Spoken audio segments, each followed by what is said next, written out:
Alam niyo mga kababayan, dyan po sa lalawigan po ng Surigao del Sur, pagpapakita lamang po na hindi talaga kayo nagkamali ng pagsuporta sa kandidatura at sa inyong pagpapanalo kay Congressman Romeo Ismomo. Pero inyo, dati isang pangarap lamang, ngayon katuparan ang ibinibigay ni Congressman Romeo Ismomo para po saan? Doon po sa mga gustong mag-aral ng medicine of doctor at magkaroon kayo ng isang quality na pwedeng pasukan nyo. Yan po, ginagawa na po ngayon ang eskwelahan pong yan at ang medicine of doctor. Kaya po, napakaswerte nyo po.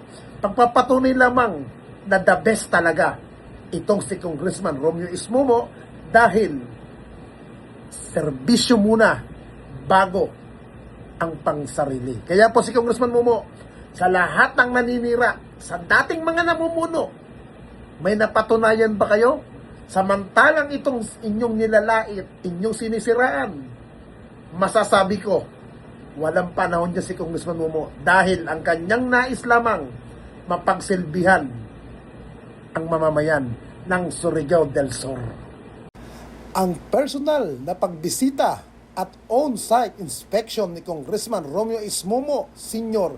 sa kasalukuyang construction ng NEMSO College of Medicine building ay isang malinaw na mensahe ang dekalidad na serbisyong pangkalusugan at edukasyon ay hindi dapat naghihintay. Sa hakbang na ito, hindi lamang konstruksyon ang kanyang sinusuri, kundi ang katuparan ng pangarap ng bawat Surigenyon na magkaroon ng mas progresibong bukas.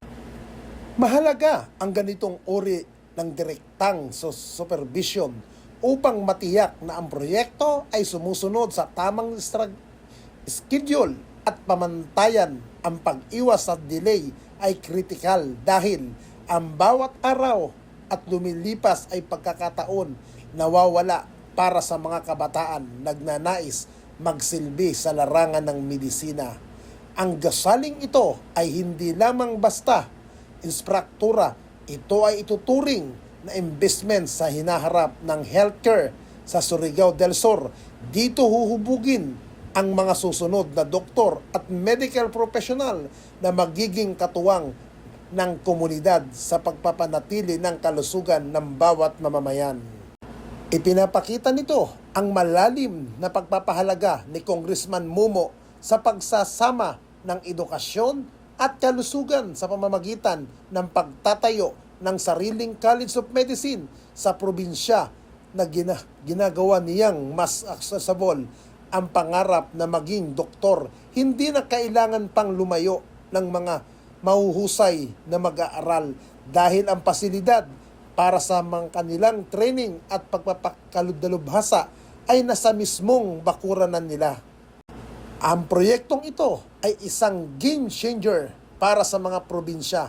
Sa oras at matapos ito, inaasahan mas lalong lalakas ang medical education system sa rehiyon na direktang magreresulta sa mas maayos at serbisyong medikal para sa mahihirap na dedikasyon ni Congressman Momo.